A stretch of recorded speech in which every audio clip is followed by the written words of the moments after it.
그렇죠? 네. 그러나 목사의 주례는 처음입니다. 제가 목사님 결혼 예배를 인도하게 된 이런 영광스러운 자리에 있게 되었습니다. 그래서 신랑인 후배 목사에게, 그리고 이제 목사 사모가 될 신부에게 먼저 선배 목회자로서 권면하고 싶습니다. 그것은 목사도 사모도 여전히 하나님 앞에서 신앙 성장을 해야 하는 신자가 되어야 된다라는 것입니다. 여러분들, 목회자, 목사, 직업으로 본다면 그리 추천하고 싶은 직업이 아닙니다.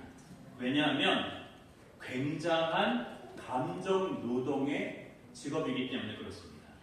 이것은 목사만의 애로사항이 아닙니다.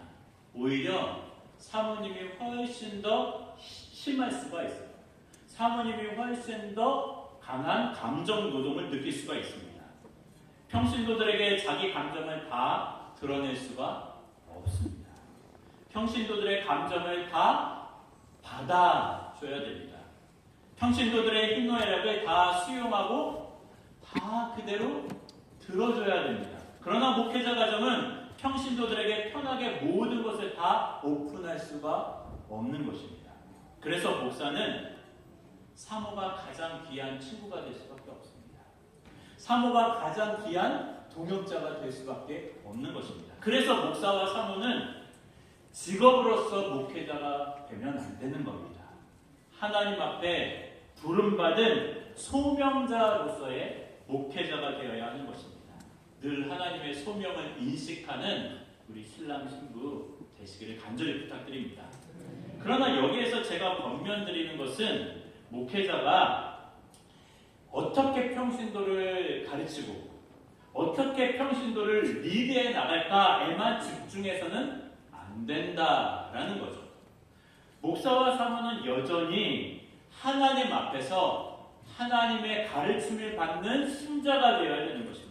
하나님 앞에서 회개할 줄 아는 신자가 되어야 된다는 것입니다. 신앙의 성장을 도모하는 신자가 되어야 되고요. 그리고 주님의 사랑을 풍성히 누릴 수 있는 그런 신자가 되어야 합니다. 오늘 본문 말씀은 자칫 목회자가 성도들에게 설교하기 좋은 본문으로만 인식될 수 있는데요. 그러나 이 본문 말씀은 신자로서 내가 먼저 받아야 하는 말씀인 것입니다. 신자로서 내가 먼저 적용해야 하는 말씀인 것입니다. 총신대학교 교훈이 생각나시나요, 신랑? 네. 총신대학교 교훈은 신자가 되라, 학자가 되라, 성자가 되라, 전도자가 되라, 그리고 목자가 되라. 그렇습니다. 목회자의 길이라는 것은, 목회자의 길을 걸어가는 두 사람은 먼저 늘 항상 하나님 앞에서 신자로서 서 있어야 되는 것입니다. 그런데 신자로서 내가 받아야 할 이 본문의 말씀, 이 본문의 말씀을 잘 적용하고 살면요, 부부관계에서도 아주 매우 유용하게 된다는 것을 발견할 수 있을 것입니다.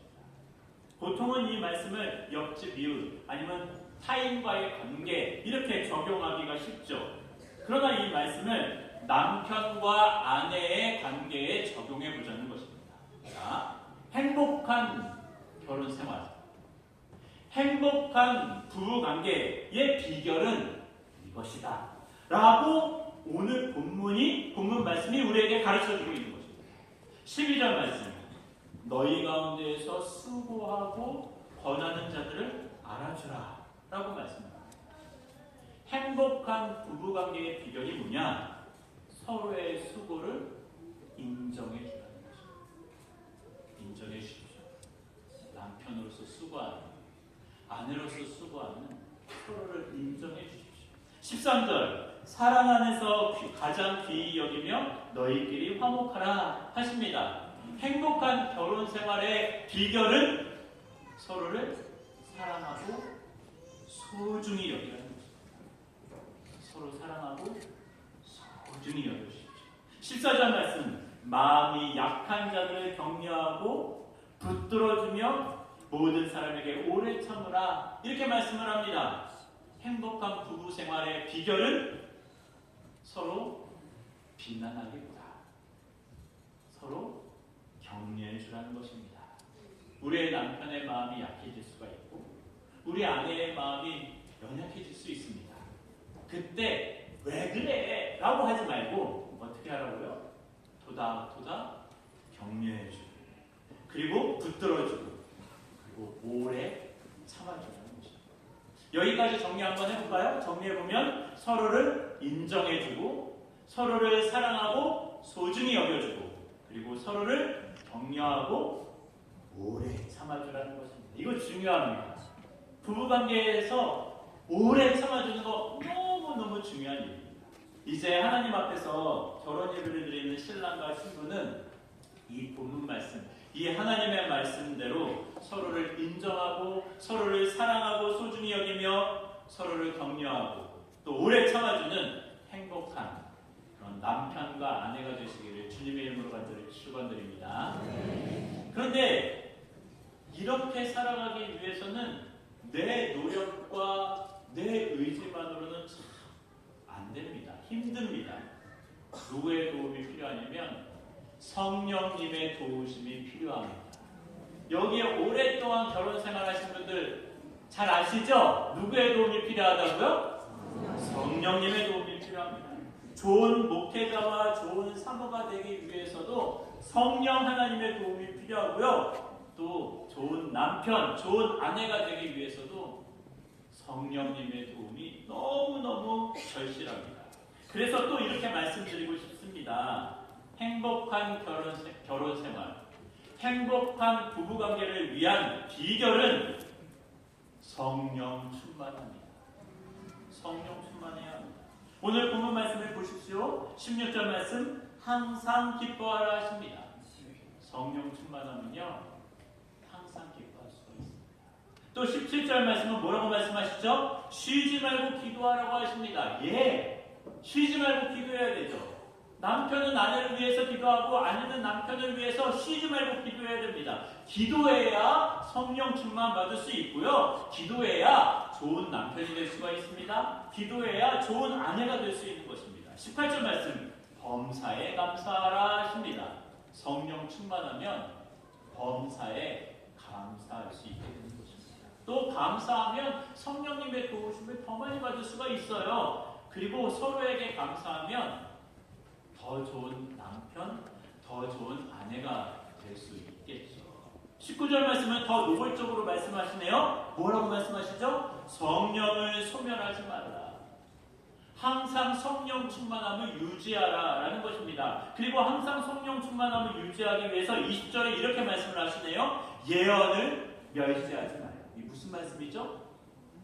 신랑과 신부는 늘 성령 충만하기 위해서 항상 성경 말씀, 하나님의 말씀을 가까이 하고 그 말씀을 항상 읽고 그 말씀을 묵상하는 삶을 살아가라 라는 것입니다. 신랑, 신부 명심하십시오. 성령 충만한 것이 행복한 부부관계, 결혼생활의 비결입니다. 늘 기도와 말씀으로 사시고 성령 충만하여서 항상 기뻐하고 쉬지 말고 서로를 위해서 기도하고 그리고 범사에 서로 감사하는 가정 되시기를 주님의 이름으로 간절히 축원드립니다. 예전에 인터넷에서 본 이야기인데요. 이게 사실인지 지어낸 얘기인지는 저는 잘 모릅니다. 그 얘기를 잠깐 해드릴게요. 어떤 전도사님이 계셨습니다. 결혼을 하게 되었습니다. 신혼방에 들어서서 이 전도사님이 짐을 정리하는데 우리 사모님의 짐에서 조그마한 상자를 발견했습니다. 궁금해서 사모님한테 물었습니다. 이게 뭐요? 여보, 이거 다른 건 몰라도 이것만은 절대 열어보시면 안 돼요. 알았죠? 라고 신신당부를 하는 겁니다. 전도사님은 너무 궁금했지만 하도 완강하게 말리는 통에 알았어 하면서 넘어갔습니다. 그런 후에 세월이 20년이나 지났습니다. 그러다가 이제 이제 이 목사님이 되셔서 이사를 또 하게 되셨는데, 이사를 하면서 20년 전에 발견했던 그 사모님의 작은 상자를 발견하게 된 겁니다. 목사님은 속으로 20년이나 지났는데 이제는 가능하지 않을까? 괜찮지 않을까? 하고 그 조그만 상자를 살짝 열어봤습니다. 그런데 그 안에는 현금 200만 원하고 계란 3개가 들어있었습니다. 계란 몇 개요? 3개가 들어있었습니다. 너무 궁금해서 사모님한테 사실은 내가 이렇게 보게 되었다고 하면서 털어놓고 이게 도대체 뭐요? 라고 물어보았습니다. 사모님은 절대 열어보지 말라고 그랬는데 왜 열어보았어요? 하면서 원망하면서 마지못해 이렇게 말해주는 겁니다. 좋아요. 이제는 말씀드리죠. 당신이 저와 결혼한 후에 당신이 교회에서 설교하실 때가 많잖아요. 설교하실 때 제가 혹시 졸음이 오면 그때마다 계란을 하나씩 사 모았어요. 그러는 겁니다. 그러자 목사님은 기분이 너무 좋았습니다. 그러니까 20년 동안 내가 졸음이 오는 설교를 3번밖에 안 했다는 말이지? 너무 좋았습니다. 그런데 그 돈은 뭐야? 그 돈이요? 사모님이 먹어보면서 말하는 그 돈은 계란판 돈이에요. 주님이 사랑하시는 성도 여러분, 그리고 주님이 사랑하는 신랑 김윤영 목사님, 그리고 주님이 사랑하는 신부 장소영 전, 이제 장소영 사모님이 되셨는데 성령 충만하지 않으면 자꾸 서로를 탓할 일이 많아집니다. 설교의 능력, 목회의 능력, 사모의 능력, 자녀 양육의 능력, 서로를 탓할 일이 많아지게 됩니다.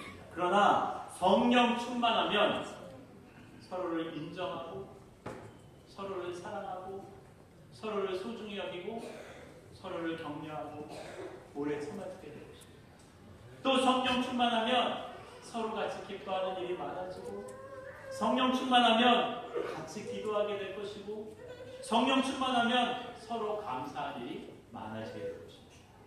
그리고 성령 충만하면 정말 행복한 가정을 꾸려나갈 수 있게 될 것입니다. 그러므로 잊지 마십시오. 성령 충만함이 행복한 가정의 비결입니다. 다 같이 기도하겠습니다.